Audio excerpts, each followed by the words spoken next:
Hi friends, আজকে আমি বেরিয়ে পড়েছি ছোটো পিসিমণির বাড়ি।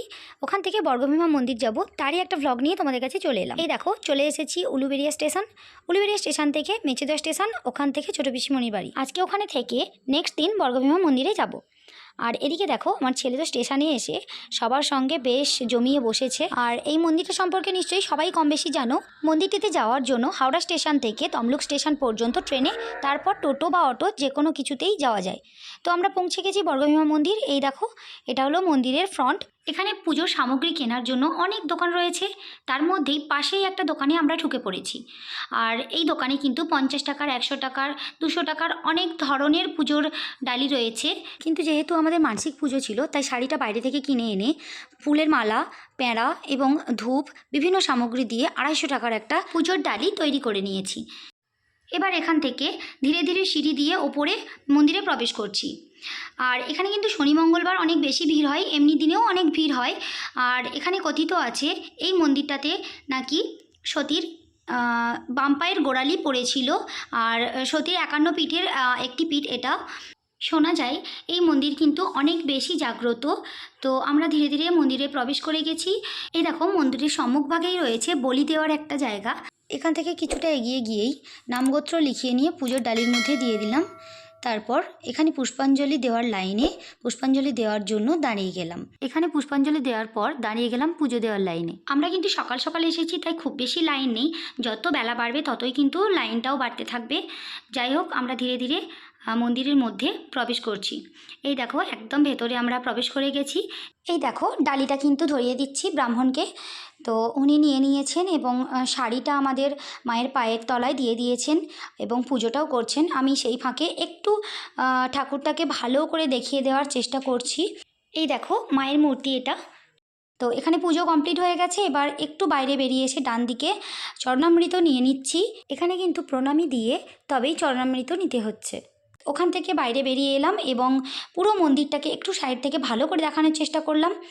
আর তারপর এখানে বাতি দিয়ে দিচ্ছি। সাইডেই বাতি দেওয়ার জায়গা রয়েছে, বাড়ির সবার নামে নামে একটা করে বাতি এখানে দিয়ে দিলাম। এর পাশেই একটা গাছ রয়েছে, তো সেখানে যে যার মনস্কামনা জানিয়ে ঘটির মতো এইভাবে বাঁধতে হয়। এই যে বাঁধছে সবাই, তো কথিত আছে এখানে মনস্কামনা জানিয়ে বেঁধে গেলে এবং তা পূর্ণ হয়, এবং পূর্ণ হয়ে যাওয়ার পর সেটা আবার এসে খুলে দিয়ে যেতে হয়।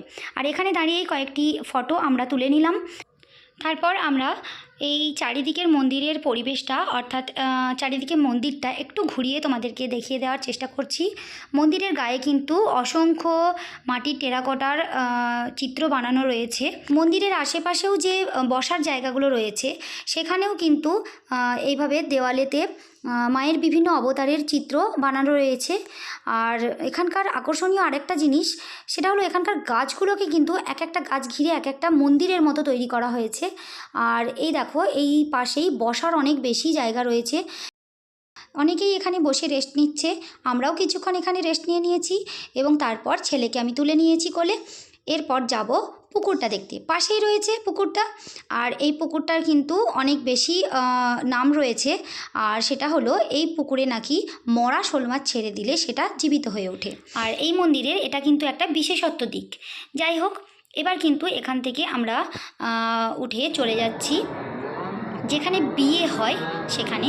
এই পাশেই রয়েছে, দেখো, এটা হলো হোমকুণ্ড। এখানেই কিন্তু বিয়ে দেওয়া হয়। তো এবার ধীরে ধীরে আমরা এগিয়ে চলেছি ভোগ খাওয়ার জন্য। তো ভোগ খাওয়ার জন্য কুপন করতে হয়, 110 টাকা করে কুপন। তো সেখানে আমরা ধীরে ধীরে এগিয়ে চলেছি। দেখতেই পাচ্ছ ভিড়টাও কতটা হয়েছে। আর এই ভোগ খাওয়ার জায়গাটা রয়েছে কিন্তু মন্দিরের বাম দিকে। আর এই ভোগ খাওয়ার জায়গার পাশেই রয়েছে রান্না করার জায়গা। তো দেখো, এখানে ভোগ রান্না হচ্ছে। তো আমরা কিছুক্ষণ ওয়েট করার পরে দেখো, এখানে কিন্তু আসন পাতা হচ্ছে ভোগ দেওয়ার জন্য। সবাই রেডি ভোগ খাওয়ার জন্য। এই দেখো, আসন পেতে বসে পড়েছে সবাই, আমরাও বসে পড়ছি। তো এখানে কিন্তু ফ্যান, আলো সব কিছুরই ব্যবস্থা রয়েছে। তো এখানে বসে কিছুক্ষণ ওয়েট করার সময় আমার ছেলেটাকেও খাইয়ে দিচ্ছি। বাড়ি থেকে খাবার নিয়ে এসেছিলাম, আর সেই খাবারটাই খাইয়ে দিচ্ছি নানান কিছু বোঝাতে বোঝাতে। আমার ছেলেকে খাওয়াতে খাওয়াতে কিন্তু এখানে ভোগ রেডি হয়ে গেছে। আর এখানে দেখো, ফ্যানও চালু হয়ে গেছে। তো সবাই বসে পড়েছে এবং পাতা দেওয়া হচ্ছে।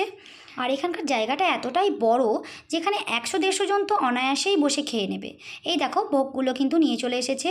আর এখানকার পাশাপাশি এলাকা থেকে কিন্তু অনেকেই টিফিন বক্স নিয়ে চলে এসেছে ভোগ নিয়ে যাওয়ার জন্য। তো এখানে দেখো টিফিনে ভরে ভরে ভোগ নিয়ে যাচ্ছে। আর এখানে যারা ভোগ দিচ্ছেন আগে টিফিনগুলোকে ক্লিয়ার করে দিল, তারপর কিন্তু আমাদেরকে ভাত দেওয়া শুরু করেছে। আলু ভাজা, প্রথমে লেবু, আলু ভাজা, ভাত, শুক্তো দিয়ে গেল। তো এখানে কিন্তু একদম কাজবাড়ির মতো করেই খাবার দেওয়া হচ্ছে লাইন দিয়ে বসিয়ে। আর বিশেষ করে ঠাকুরের অন্নভোগ তো কে না চাই বলো এভাবে বসে খেতে। আমরাও কিন্তু তাই জন্য খেতে শুরু করেছি। এখানকার আশেপাশেও সবাইকে দেখছি, সবাই কিন্তু খুব তৃপ্তি ভরেই বেশ খাচ্ছে। এরপর খেতে খেতে চলে আসলো ডাল। তো এই দেখো ডাল দিয়ে চলে গেল। তারপর সব কিছুটা খেতে খেতেই আবার চলে আসলো একটা কুমড়ো দিয়ে ঘন্ট তরকারি। তো এরপর চলে এসেছে মাছ। মাছের পিসগুলো কিন্তু বেশ বড় বড়, এটা কিন্তু পোনা মাছ। আর এখানে শোল মাছটা মাস্ট হয় এবং পোনা মাছটাও হয়, তবে আজকে আমাদের ভাগ্যটা অতটাও ভালো নেই, তাই শোল মাছটা পেলাম না, শেষ হয়ে গেছে আমাদের কাছে আস্তে আস্তে। এরপরেই দিয়ে দিয়েছে চাটনি ও পায়েস। আর এখানকার কিন্তু রান্নাগুলো দারুণ টেস্টি। এরপর খাওয়া দাওয়া কমপ্লিট করে পাশেই হাত ধোয়ার জায়গা রয়েছে, সেখানে হাত ধুয়ে নিয়েছি। নিয়ে একটু মন্দিরটা চারিদিকটা আবারও ঘুরে দেখছি। এবং এই দেখো এইখানে কিন্তু একটা কাজ চলছে, কোনো একটা অনুষ্ঠান বাড়ি চলছে। তো এখানে তাদেরকে আলাদাভাবে খাওয়ানো হচ্ছে। এখানে কেউ চাইলে খাসি বা মাছ ইত্যাদি দিয়ে অনায়াসেই অনেকের পৈতে, বিয়ে, অন্নপ্রাশন সব কিছুটাই এখানে করা যায়। আর এই দেখো ওপরে নিচে সব জায়গাতেই খাওয়ানোর ব্যবস্থা রয়েছে, তাই জায়গাটা অনেকটা বড়, অনায়াসে যে কোনো কাজ এখানে করা যায়। এবার কিন্তু আমাদের খাওয়া দাওয়া কমপ্লিট হয়ে গেছে। আর এরপর আমরা ধীরে ধীরে এখান থেকে বেরিয়ে চলেছি। তো সিঁড়ি থেকে এবার ধীরে ধীরে বেরিয়ে যাচ্ছি। আর আমার ছেলে তো নিজে নিজেই নামবে, হাত ধরে নিয়েছে। তো একা একা এতগুলো সিঁড়ি কিন্তু নিজেই নামছে।